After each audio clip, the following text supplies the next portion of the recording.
primera volta i ho ha fet amb dos equips catalans en zona de play-off. El millor és el Sant Andreu, tot i la clara derrota que va encaixar a Vila-real. I l'altre, com veieu, és el Lleida, que continua fent una temporada per treure's el barret. En canvi, el Terrassa va perdre una bona oportunitat d'enganxar-se als privilegiats, empatant a casa davant de l'Alzira.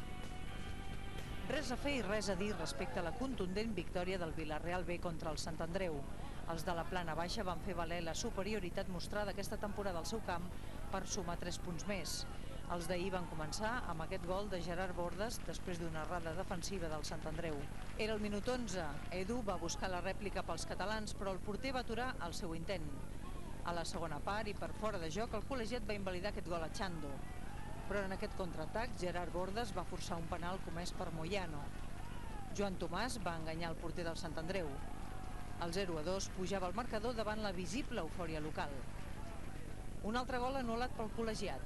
Aquest cop a les files del Sant Andreu, a Jorge Sánchez en el minut 78 per fora de joc. El que sí que va pujar al marcador va ser el tercer definitiu fet per Chando, que va convertir oficialment el líder en campió d'hivern.